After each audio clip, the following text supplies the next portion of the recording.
Ce webinaire sera animé par Vanessa Carvallet, qui est consultante experte que vous avez entendu sur l'offre pilotage RH, dont l'index égalité professionnelle est une des composantes, et moi-même, Cédric Coulon, qui suis consultant sur les offres de pilotage RH également. Et nous traiterons donc vos questions en fin de webinaire, les questions que vous pourrez poser par le chat. Pourquoi ce webinaire? Comme vous le savez, toutes les entreprises de plus de 50 salariés ont une obligation de déclarer leur index égalité professionnelle 2021 pour le 1er mars 2022, dernier délai, c'est-à-dire dans moins de 2 mois.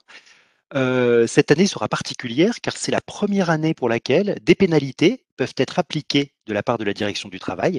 Les années précédentes, les pénalités portaient strictement sur la non-publication de l'index uniquement.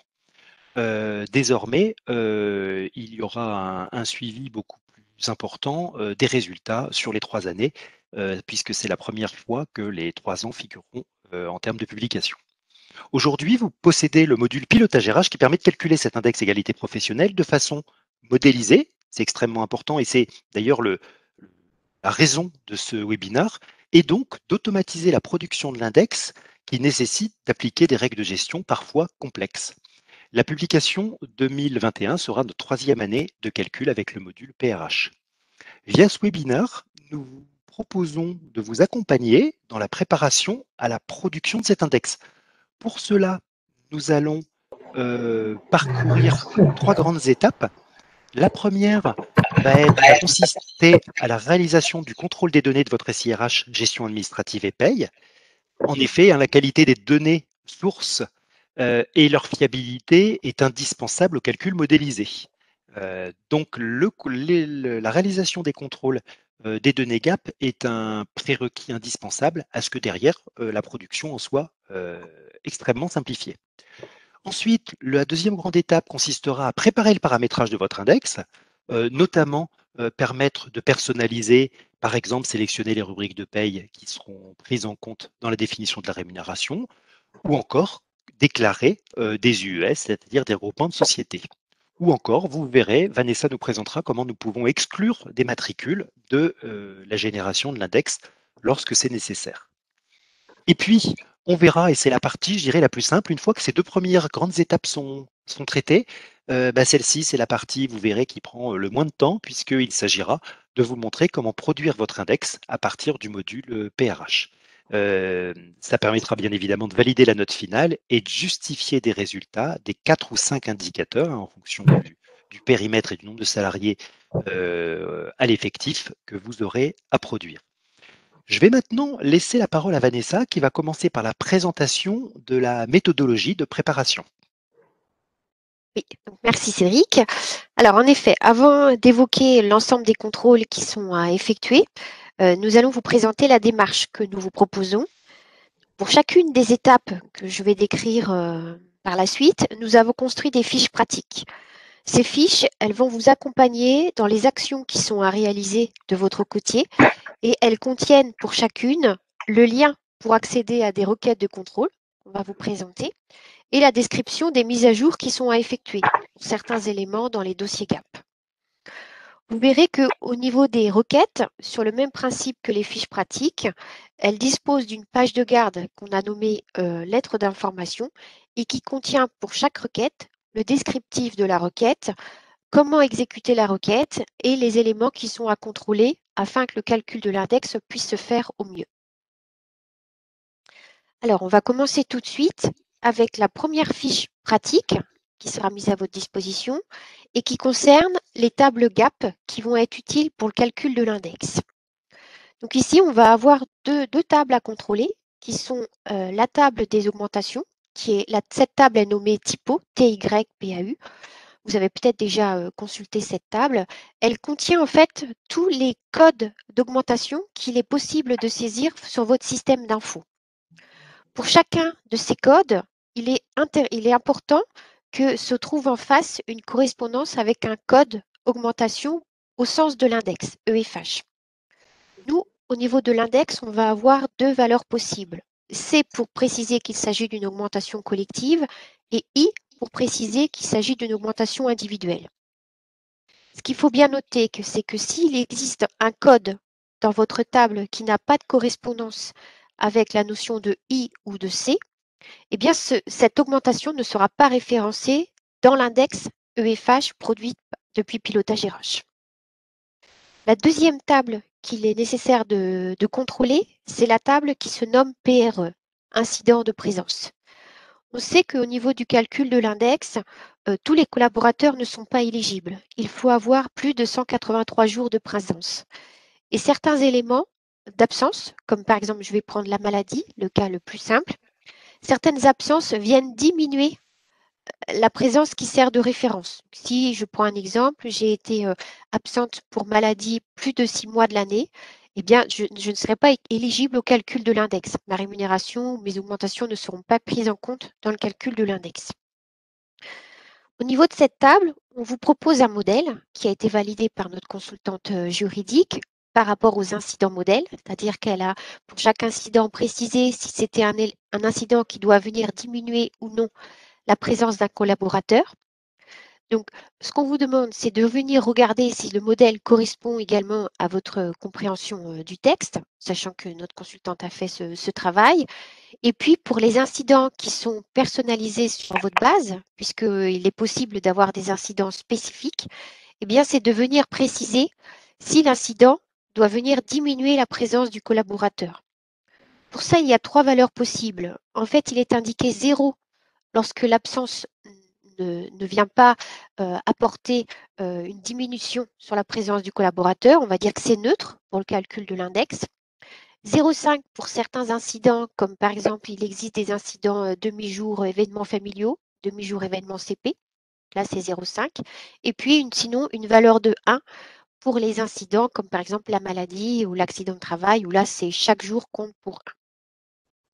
Si vous constatez, en regardant ces 2 tables, que vous avez des mises à jour qui sont nécessaires sur votre base par rapport au calcul de votre index, ce qu'on vous demande, c'est d'ouvrir un ticket auprès de votre service client paye, puisque ce sont des tables paye, en leur précisant les modifications que vous souhaitez sur ces 2 tables. En sachant que ces 2 tables donc, sont des tables GAP, mais les colonnes qui vont être mouvementées sont des colonnes spécifiques pour le calcul de l'index. Ça n'aura pas du tout de conséquences sur le calcul de la paye en général. C'est vraiment spécifique pour le calcul de l'index.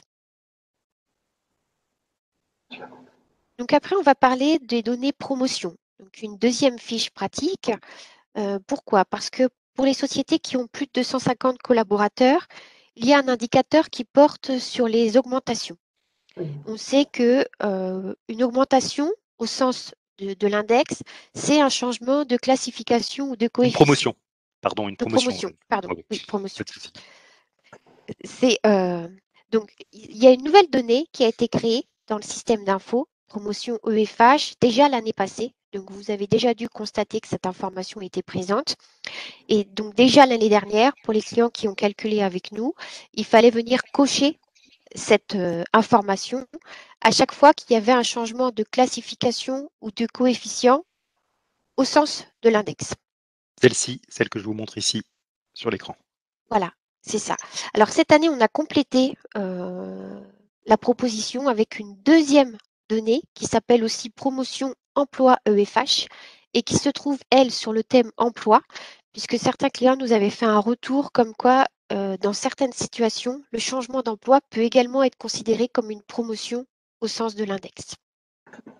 Alors, pour vous aider à faire vos contrôles pour ces données qui sont vraiment la source pour le calcul de l'indicateur qui porte sur les promotions, on a mis à votre disposition une requête dans laquelle on a précisé comment l'exécuter. Et surtout, cette requête, elle va lister sur la période tous les changements de coefficients, de classification et d'emploi qui ont eu lieu donc, sur l'année traitée. Et on a également renseigné dans cette requête les 2 données promotion EFH et promotion emploi EFH, ce qui vous permet de visualiser rapidement les changements de classification et de coefficients et à chaque fois savoir si la donnée promotion EFH a bien été cochée ou pas. Donc si à chaque fois que la donnée est cochée, que ça correspond bien à une promotion au sens de l'index, il n'y a pas d'action à faire. Par contre, si vous constatez dans votre extraction que quelqu'un a changé de coefficient et que en effet, ça doit être considéré comme une promotion et que la donnée n'est pas cochée, eh bien à ce moment-là, il y a une action à faire sur le dossier du collaborateur pour venir ajouter cette coche. Dans la fiche pratique, on a donc indiqué des copies écran pour vous guider dans la démarche. Ce n'est pas une démarche très compliquée, il y a juste une notion à bien retenir et que vous devez déjà connaître au niveau du système d'info, c'est on a des notions de situation en cours, c'est la mise à jour de la situation courante, ou des situations historiques. Par rapport à l'extraction Excel, il faudra juste bien contrôler que vous êtes positionné sur la bonne situation que vous souhaitez mettre à jour avant d'apporter la petite coche. Après, rien ne vous empêche, une fois que les mises à jour sont effectuées, de revenir exécuter la requête pour valider que du coup tout est correctement renseigné. Là, cette information, elle concerne les sociétés de plus de 250 collaborateurs qui ont 5 indicateurs, alors que les sociétés de moins de 250 en ont 4. Ensuite, on va s'intéresser à la donnée augmentation. Donc là, cet indicateur, il est commun pour toutes les sociétés. C'est le deuxième indicateur. Il recense toutes les augmentations au sens de l'EFH avec la répartition homme-femme. Donc pour toutes les sociétés, plus de 250 et moins de 250, on ne va référencer ici que les augmentations individuelles. Ce qui fait qu'il faut que l'information augmentation, qui est présente dans le thème rémunération augmentation, il y a la notion de type d'augmentation. Il faut que ce type d'augmentation soit correctement renseigné pour tous les dossiers. C'est là qu'on refait le lien avec la table que j'ai présentée en amont, où on voyait que le code AI ou AZ, il doit bien être attaché derrière à une notion de C ou de I pour l'index. Donc, la première information qui doit être renseignée pour tous les clients, c'est donc la première information qui est encadrée ici, qui dit type d'augmentation individuelle. Tous les types d'augmentation qui sont attachés à une notion d'individuel, les augmentations vont être comptabilisées dans le calcul de l'indicateur qui porte sur les augmentations. Et pour les sociétés de plus de 250, il y a une deuxième donnée qui est utile, c'est celle qui s'appelle montant d'augmentation individuelle hors promotion, qui va nous permettre de recenser toutes les augmentations qui sont à comptabiliser dans cet indicateur et qui ne sont pas liées à des promotions. Puisque pour les sociétés de plus de 250, comme il y a un troisième indicateur qui porte sur les promotions, un même salarié ne va pas être référencé dans les promotions et dans les augmentations pour promotion.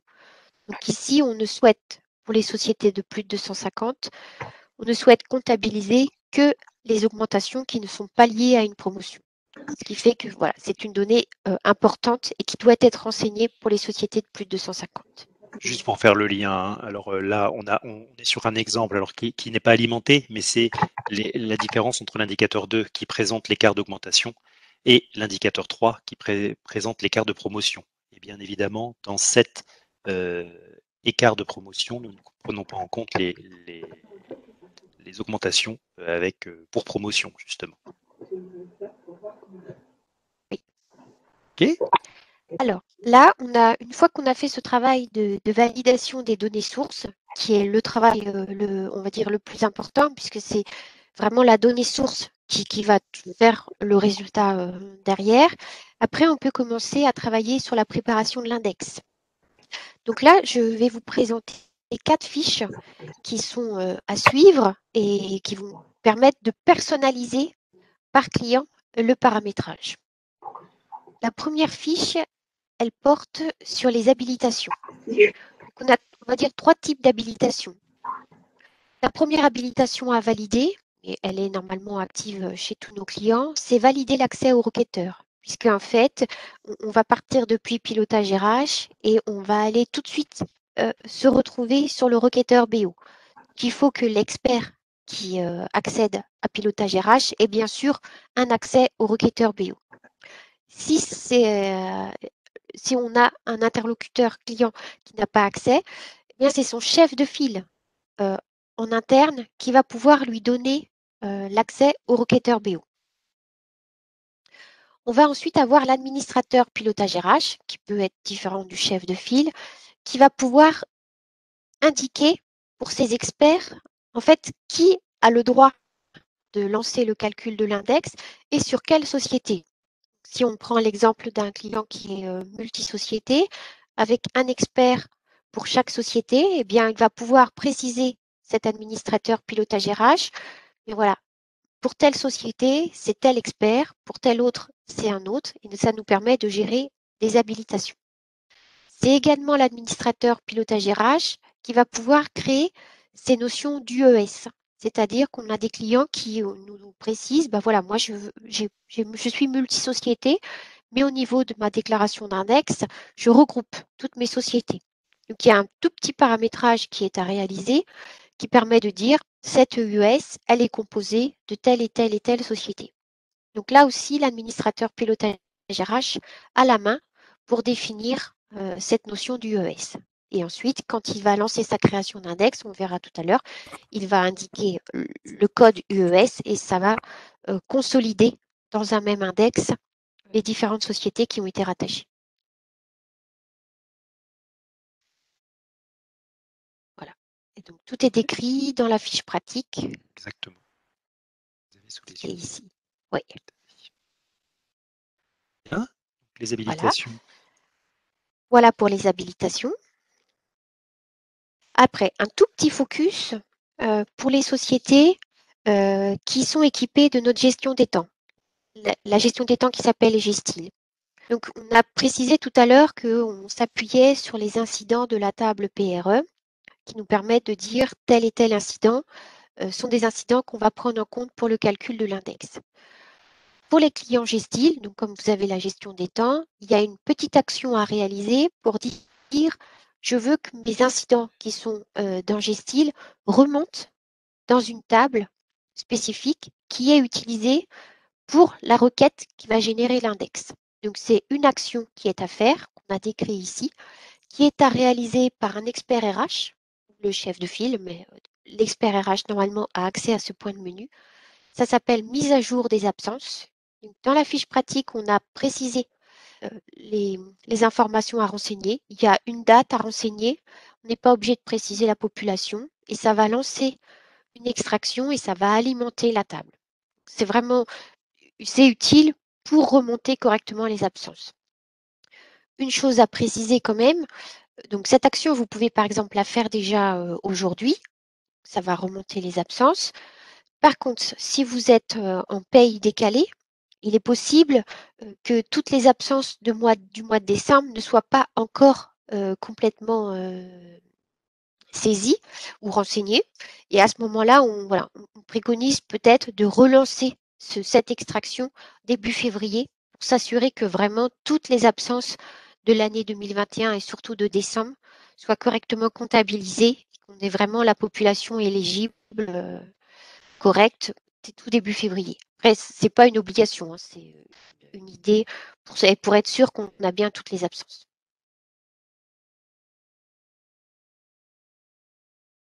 Ensuite, une fiche pratique qui regroupe deux thèmes.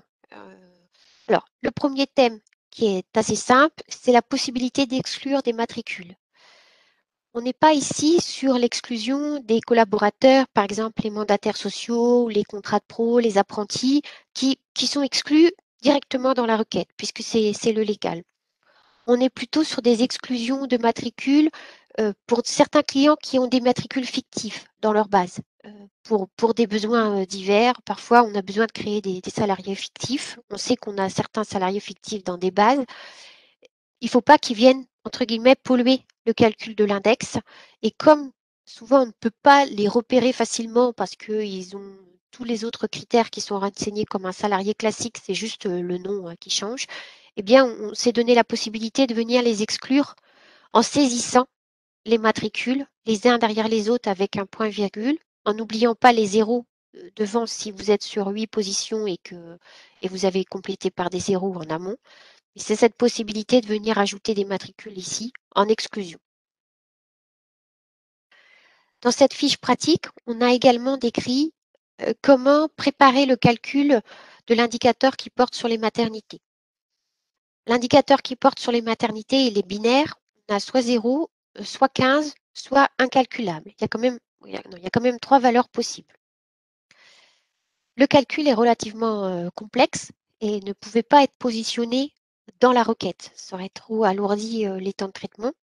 Donc, ce qu'on a décidé, c'est de mettre à disposition une requête qui vous permette de faire l'analyse de cet indicateur et ensuite, en fonction de cette analyse, de venir compléter un écran qui sera à disposition dans le requêteur, dans lequel on va vous demander de répondre à des questions.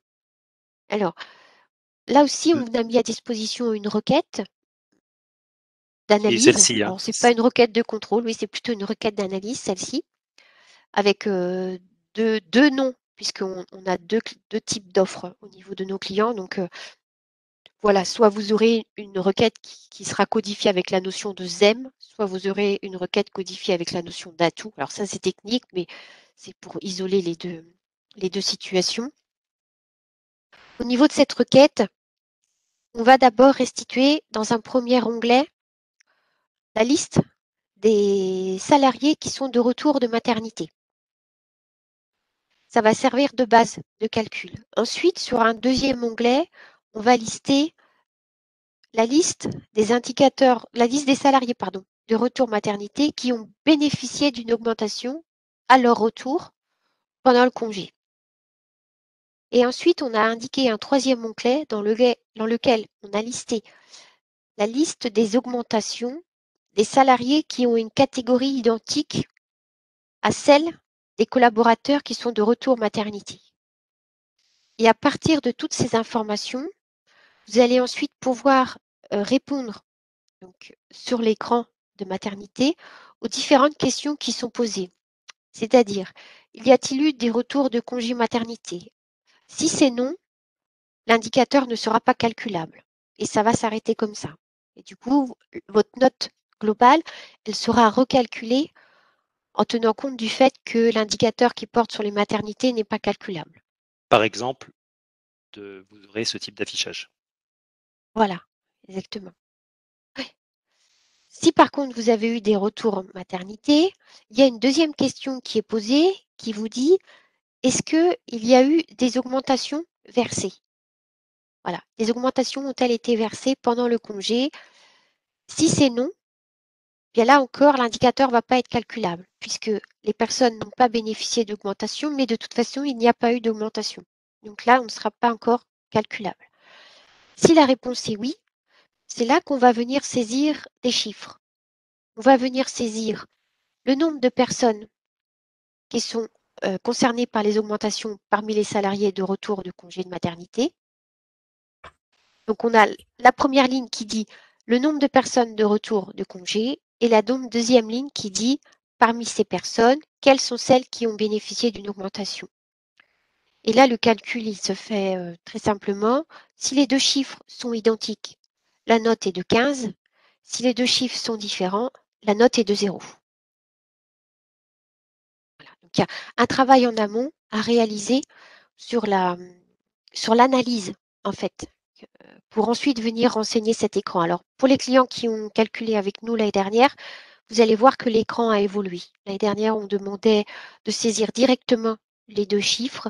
Cette année, on a positionné des questions en amont pour qu'il y ait bien une distinction entre la note de 0 et la note incalculable, puisque derrière, la note finale ne sera pas la même.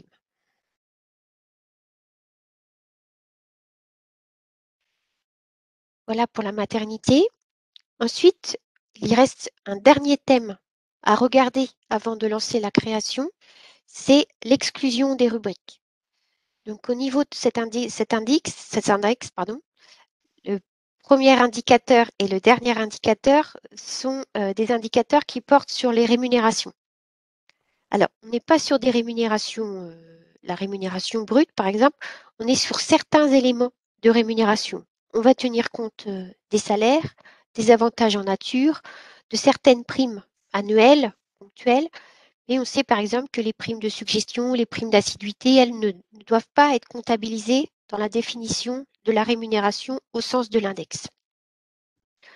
Donc là aussi, on est venu avec un modèle qui a été validé par notre consultante juridique, puisqu'on a certaines rubriques qui sont identiques chez tous nos clients. Donc, on sait que, par exemple, la rubrique 0220, c'est le salaire. On sait qu'elle doit être prise en compte, cette rubrique. Donc, nous, on propose un modèle qu'on a implémenté chez tous nos clients. Et puis après, il y a quand même un travail pour valider. C'est-à-dire que nous, on est capable de dire pour les rubriques modèles, mais pour toutes les rubriques personnalisées, c'est charge à vous de venir préciser, bah oui, cette prime-là, ça doit être pris en compte, celle-ci, non. Donc pour cela, on a mis en place un écran qui est présenté ici. Alors, pareil, par rapport pour les clients qui ont calculé avec nous l'année dernière, c'est un écran qui a évolué. L'année dernière, on avait un écran dans lequel on devait saisir les rubriques qu'on ajoutait et les rubriques qu'on enlevait dans les différentes natures de rémunération. Et ça devait être fait manuellement, c'est-à-dire que c'était à vous ou à nous de venir saisir le numéro de la rubrique, de séparer les rubriques par un point-virgule quand il y avait plusieurs rubriques. Là, la présentation, elle est différente. Pour chaque rubrique, on a en face une liste déroulante et on vient préciser dans quelle catégorie la rubrique est rattachée. La rubrique, elle est soit pas utilisée, soit vous décidez de l'exclure par rapport au modèle qui est proposé, soit elle est utilisée et après on vient préciser dans quelle catégorie de rémunération. On a mis en place différentes catégories de rémunération puisque la requête, elle est ensuite capable de rétablir les montants de manière différente en fonction des catégories.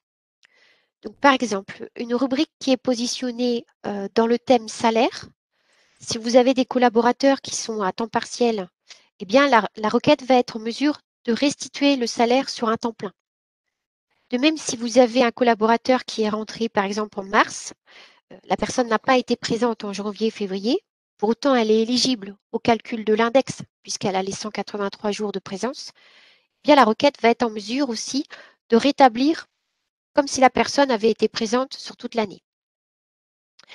En fonction des catégories, la requête ne va pas restituer les mêmes calculs. C'est-à-dire que là, pour le salaire, donc j'ai précisé que la requête faisait à la fois la reconstitution pour le temps partiel et pour la notion de présence sur l'année complète. Mais certaines rubriques, on ne souhaite pas faire ce même travail. Si je prends par exemple la prime de pouvoir d'achat qui était versée, eh bien si je suis à temps partiel, cette prime, elle ne doit pas être rétablie sur un temps plein. De même, si je n'ai pas été présente sur toute la période, elle ne doit pas non plus être rétablie. Et à ce moment-là, cette rubrique, elle serait positionnée dans la rémunération autre.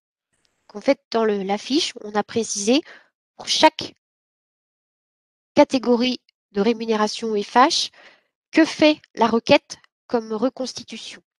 Et là aussi, à vous de valider dans quelle rubrique, dans quelle catégorie EFH vous souhaitez positionner la rubrique. Ça peut être notamment des questions pour tout ce qui est prime exceptionnelle. Voilà. Il y a certaines primes en fait pour lesquelles on se donne la possibilité de ne pas faire la reconstitution. Sinon, pour tout ce qui est salaire, ça reconstitue, on laisse fonctionner tout seul. Il y a un travail à faire pour valider toutes les rubriques. Et après, vous verrez, dans la restitution de l'index, on a un état qui nous liste pour chaque catégorie EFH quelles sont les rubriques qui ont été valorisées. Il y a toujours possibilité de se contrôler ensuite avec le résultat. J'essaye de remettre la main dessus, mais on le montrera peut-être Oui, voilà, un petit tout à peu l'heure. après, parce que c'est dans cet état-là. Hein. Oui, Oui, oui, c'est c'est ça. ici. Voilà, c'est celui-ci, Ouais. pour montrer Oui. ce que tu évoquais. Voilà, on a toujours accès, bien évidemment, toujours aux détails individuels des rubriques que vous Voilà. aurez paramétrées. Oui. Ce qui permettra de Donc là, vérifier. on a vu toutes les étapes qui sont à réaliser. Donc là, on va vraiment pouvoir lancer le calcul de l'index, la création. On a décrit toutes les étapes. La création, elle est assez simple. On va avoir la possibilité de préciser pour qui on lance l'index. Est-ce qu'on le lance pour une société ou est-ce qu'on le lance pour une notion d'UES? On va préciser la taille de l'entreprise. Ça va nous permettre de déclencher le calcul de 4 ou de 5 indicateurs. Et on va préciser le critère de tri pour l'indicateur 1. Est-ce que ça va être par catégorie, par coefficient Et pour cette année, on a ajouté un critère qui n'était pas existant l'année dernière, qui est la classification.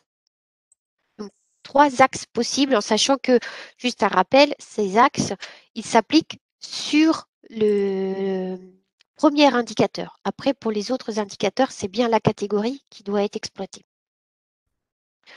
Une fois qu'on a renseigné toutes ces invites, on clique sur créer l'index. Donc ça va générer un document. On attend un petit peu. Et ensuite, on a possibilité d'aller sur un point de menu qui s'appelle consulter l'index et qui nous permet de visualiser les différentes créations. Alors, quand ce sont des créations que nous avons lancées nous, on accède à un petit icône qui permet d'ouvrir la requête BO. Quand ce sont des créations qui ont été lancées par d'autres personnes, puisqu'on c'est multi-acteurs, on sait qu'il y a eu une création qui a été lancée, mais on ne visualise pas le résultat et on ne sait pas par qui. Mais on sait que voilà, on est peut-être plusieurs à travailler sur l'outil. Et donc, le final, c'est de cliquer sur le petit icône d'index. Et donc, ça nous permet d'arriver directement sur le document sur lequel on était tout à l'heure. Et là, ça va être, alors, nous, on l'a mis en document PDF, mais vous allez au premier abord arriver sur le requêteur BO et puis après, vous avez possibilité de le récupérer en PDF ou sous Excel. On a plusieurs clients qui travaillent sous Excel. Donc là, on a toutes les pages qui se suivent, mais quand on est sur le requêteur BO, c'est plutôt avec un système d'onglets. On va avoir la note finale en deuxième page, pardon, puisqu'il y a une page de garde. Ensuite, on va avoir pour chaque indicateur une page avec le détail du calcul. Là, vous pourrez retrouver, voilà, c'est très très proche de ce qui est demandé au niveau des déclarations. Pour ceux qui ont calculé avec nous l'année dernière, on a modifié l'ordre des tranches d'âge, puisqu'on n'était pas dans le même ordre que ce qui était demandé quand on déclare. On était dans un ordre croissant, c'était un ordre décroissant. Donc ça a été revu aussi. Donc là, vous avez la synthèse pour chaque indicateur avec vraiment tout le détail. Là, on a le deuxième ici, avec le Voilà. détail. Bon, ici, il n'était pas calculable. Ça, c'est le retour de congé maternité, par exemple. Oui. Ici, Après, il et y a puis ici, le cinquième pour la répartition homme-femme dans homme-femme. les diplômes de haute rémunération. Et puis surtout, ce que vous allez trouver après, ce sont tous les onglets de contrôle et de justificatif. Vous allez vous retrouver ici. Là aussi, on a complété pour ceux qui ont fait avec nous. L'année dernière, on travaillait essentiellement sur le matricule dans les listes nominatives. Là, on a ajouté, je crois, pour pratiquement toutes les listes, le nom et le prénom. Pour vous, c'est plus simple. Nous, on fonctionne beaucoup par matricule, mais pour les clients, forcément, le nom et prénom, c'est beaucoup plus parlant. Donc là, vous allez retrouver toutes les données qui ont été utilisées à un moment pour l'un des calculs de l'index. Que ça soit la société, l'âge, le sexe, la catégorie, la répartition. Du coup, ça permet de faire la répartition dans les tranches d'âge, les dates de sortie. Il y Les a un onglet suspensions qui est très éventuellement. important. Voilà, les suspensions, puisque ça va nous permettre de trouver les gens éligibles. Donc, il y a voilà, un onglet qui est très important qui s'appelle, je crois, dossier éligible, qui permet de justifier parfois l'absence de salariés. On se dit, ben mince, lui, je ne comprends pas pourquoi je ne le retrouve pas. Mais oui, parce que cette personne-là, elle a été absente, donc elle n'a pas les 183 jours de présence. Voilà, ici, par exemple. Tout se justifie. Voilà, tout se justifie. On Dans trouve le notre nombre de jours exemple, de nous, on n'a contrat. pas d'absence, Et mais alors ouais. là, par exemple, on a peut-être celui-ci, le 115, là, de présence, typiquement. Du coup, il n'est pas éligible puisqu'il a plus de 183 jours d'absence. Voilà, c'est ça. Ligne là, Et par donc, on exemple. a la notion de zéro dans dossier éligible. Tout à fait. Et après, dans les onglets suivants, on a tout le détail au niveau des rémunérations. Il y a plusieurs onglets. Il y a à la fois la synthèse, comme celle-ci, où là, on a par collaborateur le montant global avec le détail, ce qui est salaire, prime, avantages, autres. Après, vous allez avoir sur d'autres onglets vraiment. Alors celui-ci, voilà, celui-ci, il est plutôt important puisque c'est celui-ci qui. Là, cet écran, il vous dit quelles sont les rubriques qui ont servi à faire le calcul de l'index pour l'année concernée. toutes les autres rubriques de paye n'ont pas été prises en compte. Ce sont celles-ci qui ont été valorisées et qui sont prises en compte. Si par exemple vous constatez qu'il y a vous dites mince, il me manque une rubrique, eh bien ça peut être interactif, c'est-à-dire que vous pouvez ressortir, Mhm.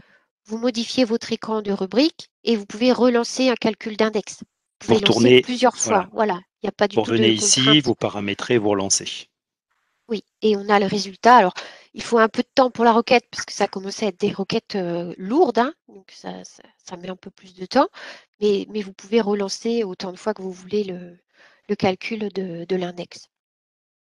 Voilà, donc après, ce sont beaucoup de listes nominatives, tout le détail de tout ce qui sert à faire le calcul. Et bien sûr, là, on est en PDF, mais vous pouvez très bien le mettre après sous Excel hein, pour retrouver, faire des contrôles, croiser différentes choses. Après, il y a à la fois le contrôle et à la fois les synthèses. Voilà pour ma partie, Cédric. Je pense que Hmm. je te redonne la main. Ben, merci beaucoup, Vanessa. Alors, tout ce qui vient d'être présenté, vous allez bien évidemment, comme je vous le disais en début de Spot RH, pouvoir le retrouver dans cette page sur votre portail ADP, dont les droits sont gérés par votre administrateur de droits. Donc là, si, il faudra bien vérifier que vous ayez les droits. Alors, d'expérience, hein, on a déjà eu 3 spots RH. Certains clients n'ont pas la bonne version de zip de façon à pouvoir récupérer et dézipper notamment le contenu. Donc, vous retrouverez ici dans votre page d'accueil et dans fiche thématique un zip qui contiendra les slides que l'on vient de parcourir avec Vanessa, bien évidemment les fiches pratiques et également un guide utilisateur qui est un document plus complet et plus exhaustif sur l'index égalité professionnelle dans son intégralité. Euh, donc, bien évidemment, allez le télécharger. Si pour les quelques cas où vous auriez des difficultés à extraire le zip, vous nous soumettez un ticket e-service et puis nous vous communiquerons via ce ticket e-service les documents concernés. Euh, Excusez-moi, est-ce que vous pouvez agrandir un peu pour qu'on voit le titre du... Je vais vérifier que c'est ce que oui, j'ai bien sûr. bien, s'il vous plaît. Ouais, Merci beaucoup. bien sûr. Voilà, je ne sais pas si vous voyez un petit peu mieux. Préconisation, alors... Alors là, ce ne sera pas ce nom-là, hein. Le Ah, nom, d'accord. Vanessa, j'ai un trou de mémoire, pardon. Alors, ce Document sera j'en ici. vois un qui Oui, s'appelle c'est Pilotage RH, fiche pratique, index EFH. c'est C'est ça, Eh ben, c'est celui-là? oui. exactement ça, D'accord. tout à fait. Ok, Oui, oui. ok. Voilà. Alors, ce que je vais faire maintenant, je vous propose de couper l'enregistrement et puis qu'on puisse répondre aux questions qui figurent dans le chat. Et puis, je vais d'ailleurs réouvrir vos micros. Enfin, vous pouvez les réouvrir d'ailleurs, hein, vos micros si vous le souhaitez, de façon à poser des questions par oral. Donc, j'arrête tout de suite l'enregistrement. À tout de suite.